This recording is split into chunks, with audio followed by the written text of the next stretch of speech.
fais un petit bref.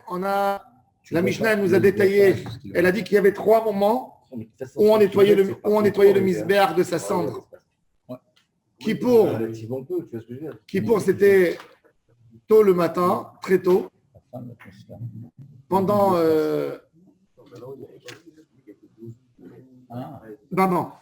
Tous les jours, c'est très tôt le matin. Kippour, c'est depuis Hatzot la nuit. Et pendant les fêtes, c'est la première partie de la nuit. Il y a eu 2 opinions de Rav et de Rabbi Yochanan. Nous, on apprend ça du texte. Et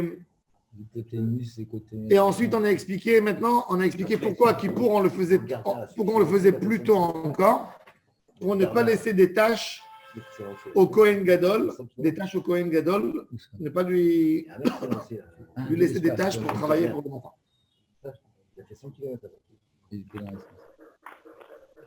Alors, Dafkaf Armoud Bet, éteignez vos micros si ça ne vous dérange pas. Elle nous dit la Gemara comme ça.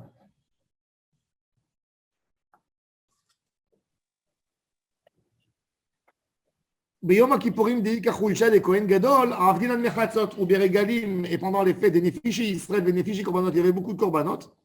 Avdinan Mehashmo et Tabor Kelkediktan et Ta'amalo, et Takirat Agever Magat, Achaita Azara Meleami Israël. La Azara, elle était pleine de Juifs qui venaient avec leurs Korbanot. Bon, ils voulaient attraper vite, ils voulaient vite faire leur. C'est quoi Kriyat HaGever? Gever. De là vient d'ailleurs la coutume de certaines communautés de faire des caparottes sur un coq, parce que le coq il s'appelle en araméen dans certaines régions Gavra, Gever. Et au Maroc, il ne s'appelle pas Gever, il s'appelle Gever. Oui, sur le coq. Pourquoi on fait? Parce qu'on dit un Gever en échange d'un autre Gever. Ça veut dire il va partir capara sur l'autre Gever. Et comme il s'appelle Gever, il faisait avec le coq uniquement. De là est venu le minag. Maintenant, alors la Gemara, elle pose la question, elle dit c'est quoi Kriyat HaGever? Kriyat HaGever. Maï Kriyat HaGever. Rav Amar Kara Gavra. Rabbi Shila Amar Kara Tarnegola. Alors, il y a un débat. Comment il décidait, comment il faisait? En fait, il y avait au Beth Amikdash un endroit que, au milieu de la nuit, il y avait un gars qui montait sur le toit et il regardait sur Jéricho. Il y avait une tour comme un petit minaret. Il y avait un monsieur, il se mettait là-bas. Il essayait d'observer. Raphaël, ça ne te dérange pas d'éteindre le micro? Il n'est plus là. Et il y avait un minaret, et la personne regardait Jéricho et Hébron, et il voyait d'où ça venait. Dès qu'il voyait le premier signe de lumière, il commençait à crier. Venez servir à Kadosh Baruch Hu, et ça commençait à accélérer tout le travail du Beth Amikdash. Alors, ça c'est le Gavra. Et d'autre part, il disait qu'il y avait aussi des coqs à côté qui criaient. Ils savent, ils ont une montre. Qu'est-ce que tu fais dans des journées très sombres, nuageux, en hiver, etc. Il y a le coq qui crie. Alors c'est ce que la Gemara dit. Alors, il y a des qui traduisent ça comme coq, il y a d'autres qui traduisent comme homme. La Gemara raconte que Rav, il est arrivé dans la région de Rabbi Shila. Rav, Ikla le atare de Rabbi Shila, lo ava amora le mekamrale de Rabbi Shila. Rabbi Shila, les rabbinim à l'époque, il faut savoir que leur drachot, c'était très bizarre. Ça veut dire, le Rav, il était assis et il parlait à voix basse. Il avait un traducteur qui était un Talmid Chacham, qui avait une grosse voix, qui criait. Il lui disait, dis-leur tel Mishnah. Maintenant, il ne dit pas la Mishnah, le Rav. Mais le Talmid Chacham, il connaît. Et il crie à voix haute la Mishnah. Il dit, bon, maintenant, amène la Braïta qui contredit la Mishnah. Si, c'est là, il connaissait tout par cœur. Et la Braïta, elle dit comme ça et comme ça. Et le Rav, il donne quelques petits mots que le traducteur, il comprend tout et il fait le dracha, le cours. Ah, c'est un tueur, le traducteur Oui, aussi. C'est pas, le traducteur, c'était c'est pas juste un Rabbi ténor. Chotzpit à Meturgeman, un des 10 qui ont été. C'était des monstres. C'était les Meturgeman. Meturgeman, c'est quelqu'un qui était un grand élève du Rav, un élève du Rav. Il a étudié avec le Rav tout le shiur avant. Et maintenant, le Rav lui dit, moi, j'ai pas de force de crier. Il lui dit, dis ça. Il dit ça. Amène cette question que j'ai dit. Et il répond. Le Rav, il donne l'ordre. Comment ça va se passer? Évidemment, et l'élève, alors, Rav, il était dans la région de Rabbi Shila. Et Rabbi Shila, il n'avait pas de voix forte. Rav, il s'est mis à côté. Il s'est mis à côté. Alors, et Rabbi Shila, il disait à voix basse. Alors, il a dit Karagavra. Alors, Rav, il a dit Karagavra, le Gever. Il a traduit, c'était l'homme qui était au Beth Amikdash sur le minaret qui criait. Rabbi Shila, il a dit non, à voix basse, il a dit ne dis pas l'homme, dis le poulet. Pour moi, c'est pas l'homme, le Gever Mamash, c'est la poule.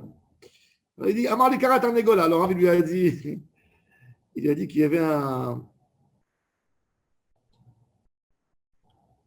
Il a dit que, vous savez, des fois, hein, on prend un bédouin, fais-lui écouter Bach au Mozart. Je lui dis, c'est quoi cette musique ennuyante? Alors il dit qu'avec la flûte, il y avait les gens fins de la ville, que pour eux, ils voyaient comment tu jouais entre les sons. Et ça les notes silencieuses. Les notes silencieuses, etc. Donc, ils tiraient plaisir d'une musique très fine. D'ailleurs, ils ont fait une recherche très intéressante. Si vous voulez, je vais vous envoyer ça. Une recherche fabuleuse. Je vais vous montrer ça après le cours. Quel est le plaisir que l'homme prend de la musique, vous savez? Qu'est-ce qui se réveille chez nous dans la musique? Qu'est-ce qui se réveille dans le cerveau quand tu entends la musique? Vous savez? Question, ça. C'est sûrement le lobe émotionnel qui se... Les harmonies. C'est que quand tu as entendu le premier son, t'imagines tu essaies d'imaginer le deuxième. Et dès qu'il y a le deuxième, tu veux imaginer le troisième. C'est pas mal, ça, c'est vrai. Et ça a été prouvé. Je vais vous montrer après. Mon frère, il m'a envoyé quelque chose d'extraordinaire. Il y a quelqu'un qui l'a prouvé scientifiquement devant 500 personnes et tout le monde agit comme il prépare. Sans exception. Il a montré comment le cerveau, il attend au prochain pas, qui sait comment sera le prochain pas. Vous allez voir, vous allez rester, c'est incroyable. Très logique. Et donc, il lui a dit. Il y a une notion de plaisir aussi. Exactement, mais le plaisir. Le plaisir, c'est aussi d'imaginer. Le plaisir, c'est d'essayer de te donner l'imagination de qu'est-ce qui va venir après. Bon, après, évidemment, il faut avoir peut-être un peu de notion, mais tout de suite, c'est ça l'idée, c'est ce qui donne le plaisir. Alors, il lui a dit, Rav, il lui a dit, tu sais, alors il lui a dit une phrase en araméen qui veut dire comme ça. Amar le abouv le hare, zemer le garda, l'homme kablou aminé. Il a dit, tu sais, la musique des hommes forts chez les autres, ça ne s'accepte pas. Pourquoi? Toi, tu n'acceptes pas mon commentaire. Mais quand j'étais chez Rabbi Chia, toi, tu me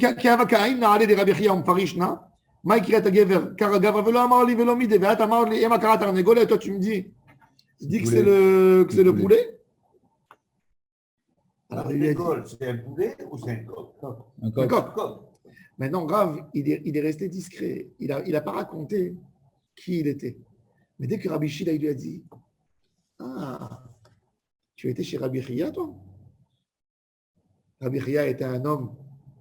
Pas tout le monde avait le mérite d'étudier chez lui. Rabbi Chia, pour que vous compreniez, c'est qui Rabbi Chia? Rabbi Chia, un jour, on le fait monter chez Tibour, on lui dit fais toutes tes cavanotes. Il dit Mashiva Rouach, il y a le vent. Mori Dageshim, il y a la pluie. Quand il a voulu arriver à Mechayem Metim, il lui a dit arrête-toi. Il y a eu un ours en feu qui est rentré au Beth Midrash pour le pousser. Il a dit c'est pas encore arrivé le temps de Triyaz Metim. Ça, c'est Rabbi Chia Obana. C'est le neveu de Rabbi Ouda Anassi, c'est le cousin de Rav. Parce que Rav et Rabbi Chia sont des cousins. Et donc, il est. C'est celui qui est enterré dans un champ. En hauteur, à Tibériade. Tu montes, il y a des escaliers Rabbi Chia Obana. Il y a beaucoup d'escaliers qu'il faut monter comme ça.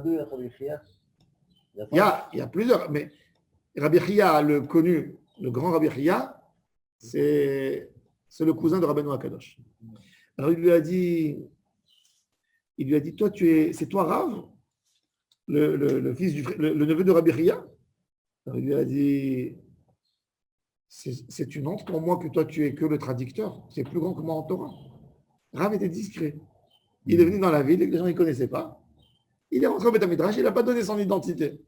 Il a étudié comme tout le monde. Regardez la beauté des Chachamim. Rav, c'est l'homme de l'adore. Il va dans une ville où on ne le connaît pas. Il rentre au Beth Midrash et il se rabaisse devant le Rav. Et quand le Rav a besoin de quelqu'un qui traduit à voix haute, il dit, j'ai une grande voix, je peux vous traduire. Et il traduit. Rabbi Shila, quand il a vu maintenant, même Rabbi Shila, c'est un grand. Il est en train de faire cette dracha. Il a compris que Rav était le monstre. Il a dit, tu t'assois. C'est pas toi qui vas me traduire, c'est une honte que toi qui es plus grand que moi en Torah, tu me traduis. C'est moi qui te traduis, pas toi qui me traduis. Alors il lui dit, alors il lui a dit, Amar le marni au Rav, Nenochmor. Il lui a dit, ah c'est toi, ça se fait pas. Alors il répond, il lui donne un autre proverbe. Itagark les pouts abré. Il dit, si tu es parti, il y a quelqu'un qui cherche du travail. Et il y a quelqu'un qui l'a embauché. Et quand il vient chez lui, et tu sais qu'est-ce que tu vas faire? Tu vas prendre le ambra, c'est la laine. Et tu vas prendre le marteau et tu vas ouvrir les fils. Même ça, c'est embêtant. C'est des femmes qui font ça. C'est pas pour un homme. Tu as été loué, tu fais ce que. Il dit, toi, tu ne savais pas.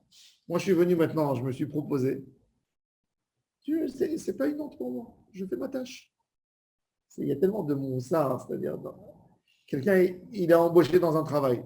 Tout d'un coup, on lui donne quelque chose. Vas-y, fais une mission. C'est pas mon cavote de le faire. Il n'y a pas de cavote, pas cavote. Tu as été loué pour travailler. On va faire ça de dracheuse un peu. Et il y a d'autres qui lui a dit Ma'alim bakodesh ve'en morizim. Et il lui a dit, c'est quoi Ma'alim bakodesh ve'en morizim? Il lui a dit, 6 mois, je vais m'asseoir en plein de rachat et tu vas faire lever un autre élève. Il est moins grand que moi en Torah. Et ça va te faire à toi un bisayon que ton niveau de dracha il est descendu. Le moussard. Combien de moussard on apprend? De comportement des justes, rien que de leur manière. Une phrase de 4 mots. Il dit, quand on te loue pour être un ouvrier, même si on te donne des tâches, tu as été loué pour ouvrier, tu n'as pas été loué pour une. Ça, c'est. Non, alors. Aujourd'hui, c'est impossible, Moustapha. Aujourd'hui, tu prends quelqu'un qui vient. CGT, là. Il y a Emmanuel Dayan qui me dit au café à Hanoï, il me dit l'Israélien, il vient chez toi, il a commencé serveur, après 3 jours, il est sûr qu'il est déjà qu'il s'est dirigé le restaurant, et la semaine d'après, il dit je vais aller ouvrir un restaurant. Je vais le racheter. Non. Il a chaque chose, il a son travail, il a le trochma. Nos parents, ils avaient. Et c'est ça leur secret. Ils avaient cette. Une anava aussi. Ouais. Une anava. Ils savaient vivre. Et c'est pour ça que tu vois, aujourd'hui, les gens, pour n'importe quoi, ils démissionnent. Avant, les gens restaient dans un poste, dans un travail, 40 ans, 45 ans. Ils ne démissionnaient pas. Aujourd'hui, tu prends quelqu'un, quand tu vois son CV, 2 ans, 3 ans, 2 ans, 1 an, 2. Et c'est déjà bien. Quand tu vois 2 ans, 3 ans, tu dis ah, il est bien, il est stable. À 25 ans, tu dis mais combien tu as d'expérience? À 25 ans, c'est comme le mariage. C'est comme le mariage. Parce que les gens n'ont pas la anava de pouvoir rester. Développe. Ah non, mais d'abord, c'est beaucoup plus facile pour aujourd'hui qu'avant. Oui, il est vrai. C'est quand même pas 2 ans, 6 mois, 1 an.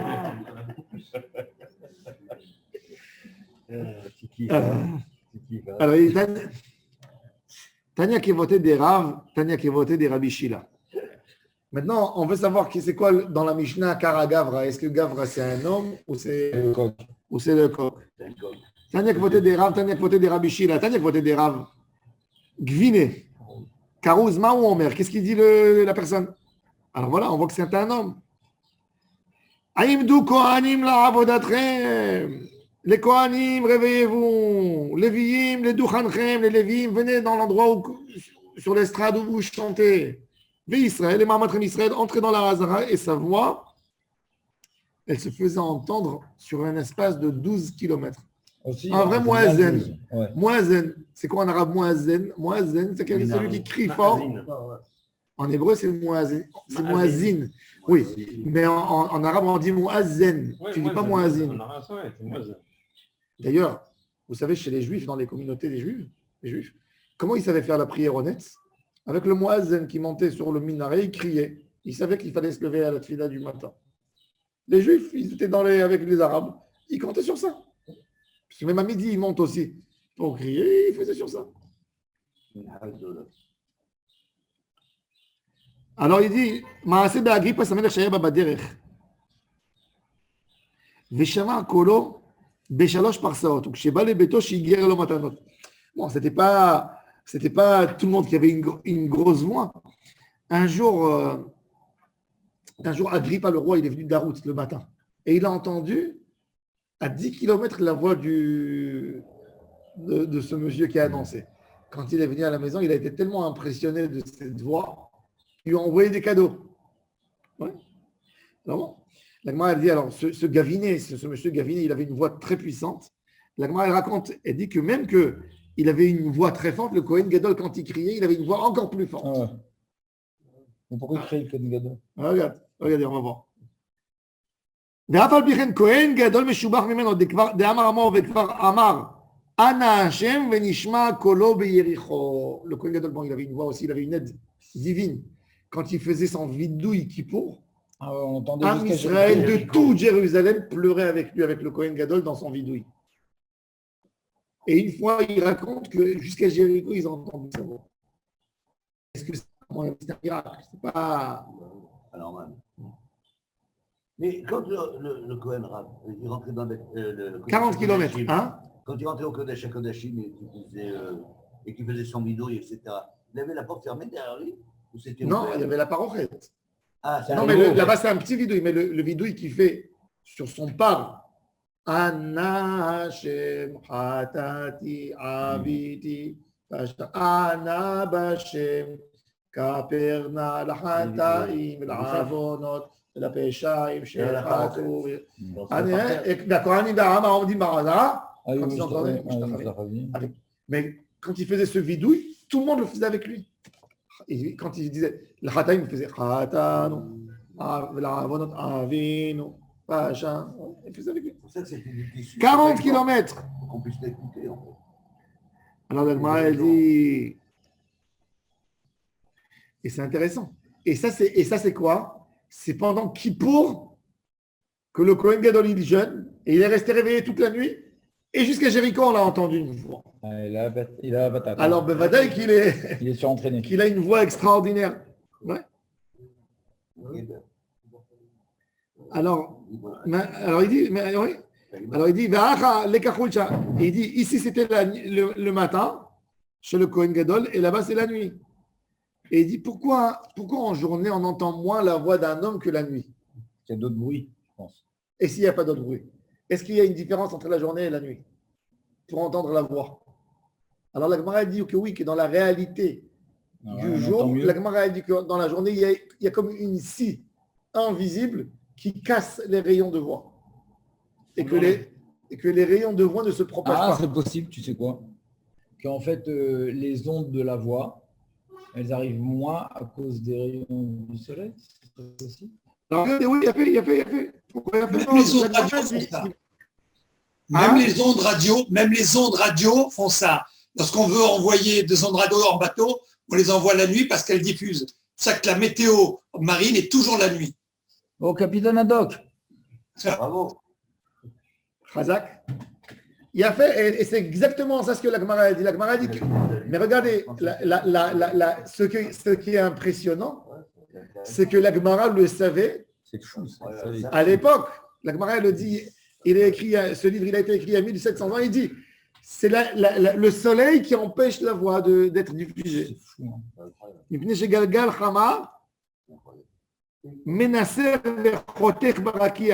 Et il dit, c'est comme, et il dit cette voix en fait, cette grande voix, elle ne laisse pas les autres voix s'éparpiller. Elle fait des rayons à elle. Bon, Voilà, la semaine prochaine, on va continuer. Bezrat Hashem, il y a des choses intéressantes sur le soleil.